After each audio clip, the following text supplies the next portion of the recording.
Hello everyone, thanks for tuning in for another one of my videos. This time we're on the bootleg cover series that I'm doing, and we're into the 90s and things become quite sparse. So this might extend through to the 2000s, we'll just see. But just before I get on to talking about that, a couple of sort of yes developments, if you like, over the last few days. The first one is they've released another track off Aurora, which is Turnaround Situation. So I've listened to it again about 3 or 4 times. I can't get to the end of it. Then my trouble is I can't actually, stand this stuff enough to get to the end of it. So I can't actually say I've listened to the whole thing. I have no idea how it finishes. But I would say this. I think that it is unfair to either try and compare what Yes are doing with their heyday period, or indeed to try and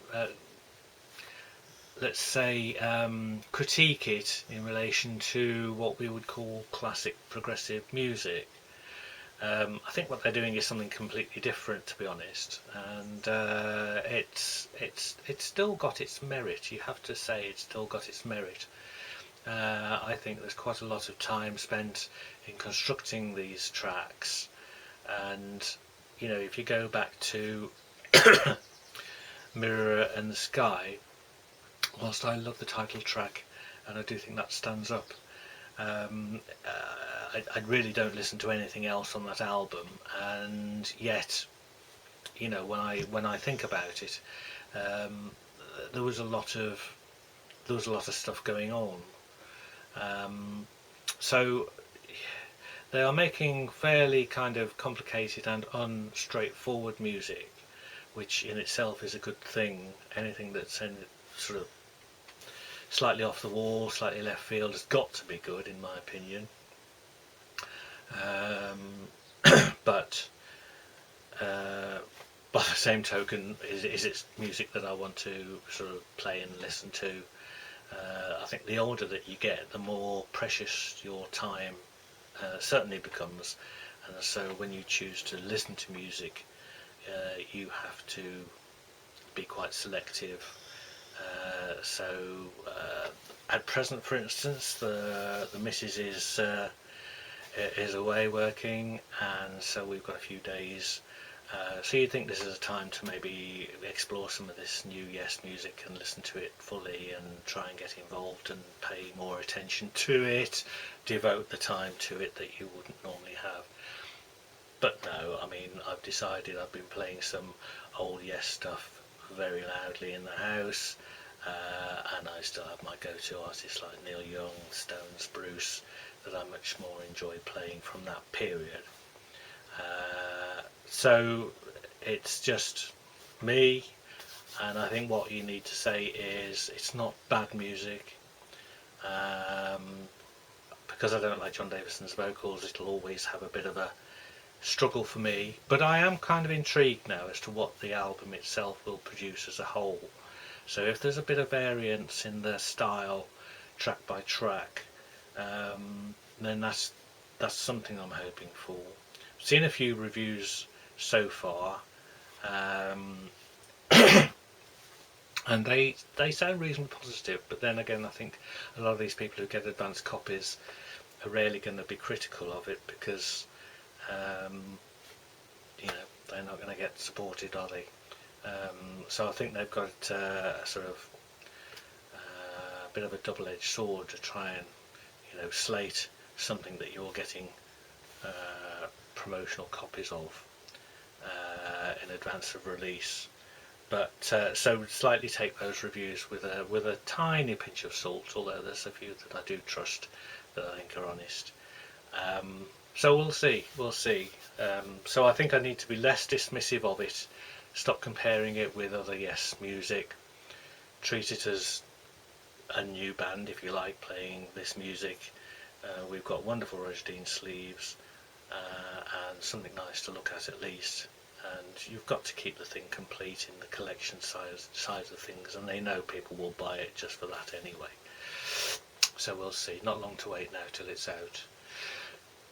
Still on the Yes front, the other bit of news that's come out is that there has been a pre-release or a pre-order notification of a live album of the Roosevelt Stadium 76 radio broadcast.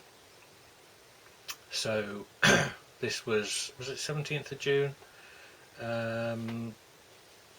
That date's ingrained in my memory for some reason. But anyway, it's a date in the middle of June, and that's when this is going to be released. So it's going to celebrate its 50th anniversary, and it's a really nice idea, to be honest.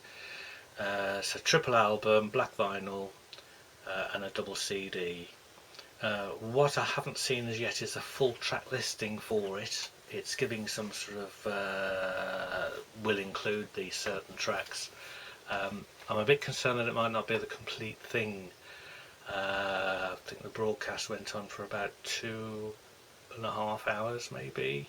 Whether you'd fit that on a triple album, you might do. But one hopes that there's nothing missing from it. So we'll have to wait and see. The clip that I've heard of Roundabout does sound really nice, so I think the sound quality should be really good. I'm very hopeful of that. But they put it in a Roger Dean sleeve, which is nice in a way, but it's a bit it's treating it as if it's like one of the recent live albums where they've always stuck a Roger Dean sleeve on it. I thought I would have preferred something more related to the time, and a lovely live shot of the band from 76 on the front cover would have been better in my view. I mean, we all know how glorious the stage scenery was and the design for the 76 tour.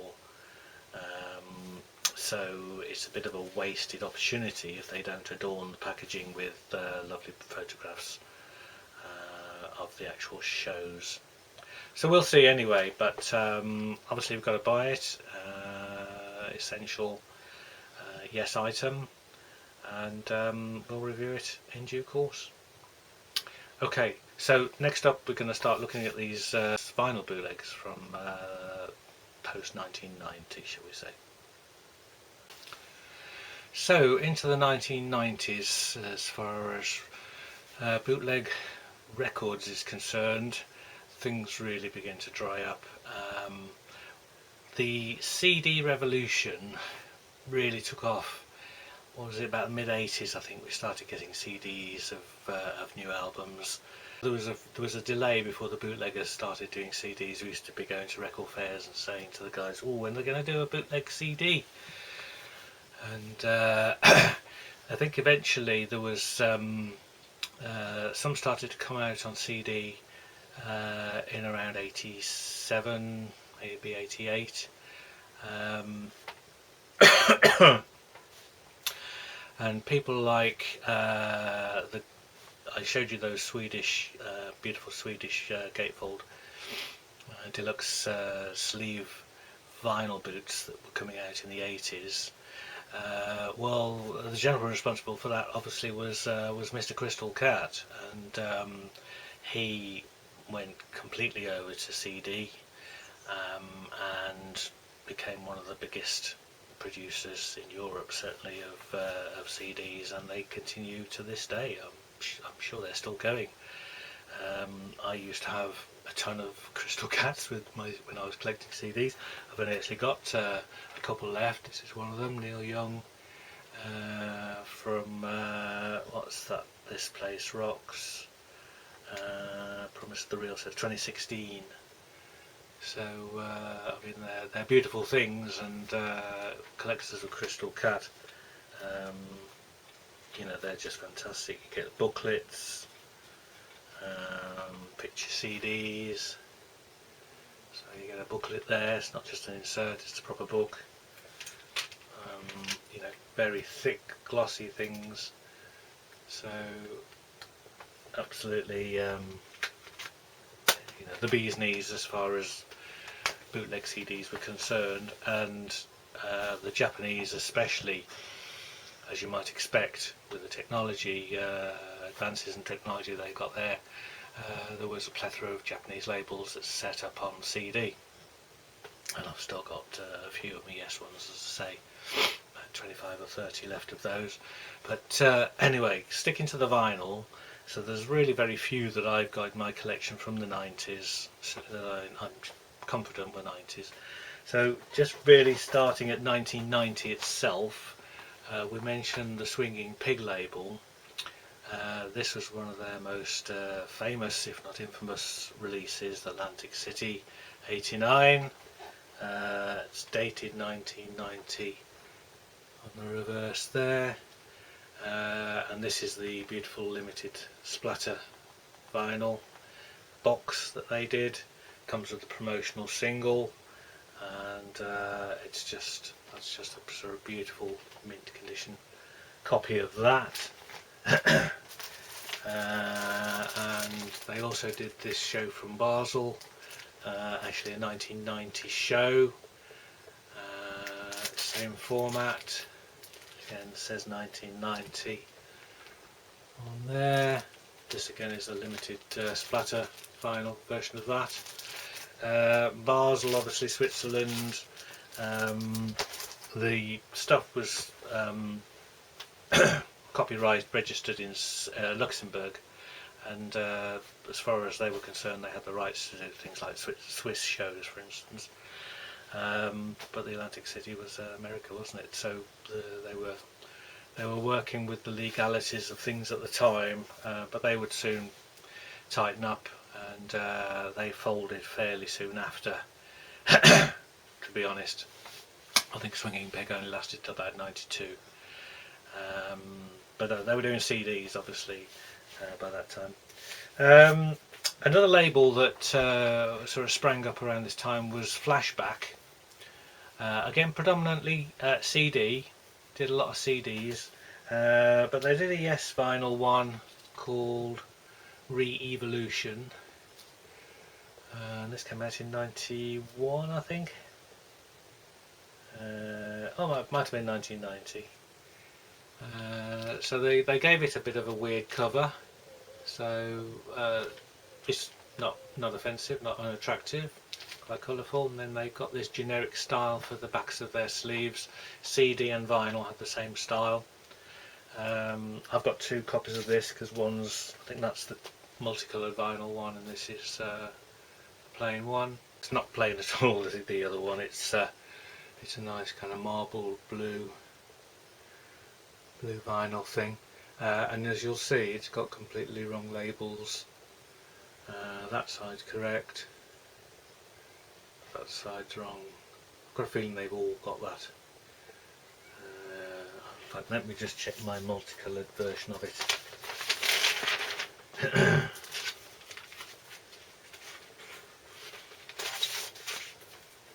Oh no, so the other one is correct. So that's got the Yes on both sides. So yeah, maybe it's even rarer than I thought, that mispress version. Another label that sprang up in America, Vigatone, were a label very much featured, focused on kind of Bruce and Beatles and Beach Boys. So Beach Boys and Beatles particularly, and there may have been the Stones as well. They did this beautiful release on vinyl, which came out in about 95, I think, 95, 96. And this has been bootlegged obviously many times, the Smile Sessions. Now this is a bit of an intriguing one for me, because it doesn't mention Vigatone anywhere on the label, and the original one doesn't. It says up there Brother Records, sort of copyright thing for Brother Records, but that's the Matrix, which is T9002, which is definitely the original Vigatone version. So you'll see other versions on Brothers Records. This is definitely the Vigatone version. Now, interestingly enough, I mean, the reason I got this version was because it was coloured vinyl. So they're different coloured records, beautiful records, and inside you get a poster, and you also get it's like a stapled booklet with all the session information from the studio. Shut up. Which is really interesting to read. But I'll show you the labels on mine, because the confusing thing is the later versions on Brother Records have Brother labels, but mine have Brother labels, but it's definitely the T9002 version. So it's a bit confusing. I've seen a version of Vigatones with just plain white labels. I've not seen any version with any Vigatone kind of identification on it. So make sure I'm not creasing anything up. So that's one of my treasured items, to be honest. Beautiful coloured records. It's got those additional inserts, and I believe that to be the original Vigatone release of that record. And it says it's been stereo. It says full dimensional stereo. Well, it was all in mono. So I think they've applied the mono to both speakers. I don't think it's actually stereo. I will need to give it another listen just to remind myself if that's the case. Then another label, I think I mentioned it briefly last time, Outside a Bird. It's mentioned on one of the Stones records that came out in the 80s. And in fact it was Diamond Sound, wasn't it? It was the Diamond Sound thing. They got a second credit for Outside a Bird. Well, Outside a Bird on their own became quite prolific in the 90s in terms of their releases for the Stones. These were very limited, so these are becoming very specialist things now, and I think this was the thing about the 90s, was that while stuff was still coming out here and there on vinyl, it was mainly stuff that was specialist and low numbers, so you weren't getting mass marketing, apart from one or two particular labels which I'll talk about in a minute. So examples of the Outside a Bird records coming out in the 90s, this beautiful one, Sheep Dip Blues, Paris Results Volume 3. Now I got this because it's multicoloured splatter vinyl. The other volumes that they did I don't think were. So beautiful quality thing, just screams quality. It says 120 numbered copies on multicoloured vinyl, your copy number 87 down there. So just studio outtakes, but great stuff. Another one I picked up, Chainsaw Massacre, similar style as you can see. Again, I think these are sessions. This was another multicoloured one. 170 copies this time, mine's number 159. So I really love that label. When I was talking about the mass production, there was a label, well, there was a company called Imtrat that set up, and their intention was to produce cheap, what they would deem to be semi-official, but really they were protection gap releases on vinyl and CD, mostly CD, but they did quite a bit of vinyl, and they traded under the name Live and Alive. Now I did have, I think there was a couple of Yes ones, CDs, but never any vinyl. I don't have any of their stuff now. They never did multicoloured. They were always very cheap and cheerful. I'll put some images up if I can find some. And seemingly unconnected, but in the same kind of format, was a label called Bulldog. So they started producing these things, and they were effectively like supermarket fodder. You know, you were at the checkout and you'd see the CDs by the checkout, and you just pick one off and pay a few dollars for it in America, I suppose. So they were really cheap and cheerful, and they were sold in their thousands, but they were horrid in terms of bootleg,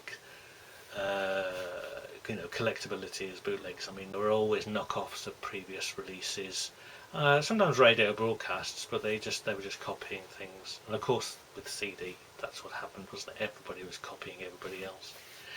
So yes, I don't have much in the way of stuff from the 90s, to be honest. But in terms of packaging, I don't think there was anything new coming out packaging wise.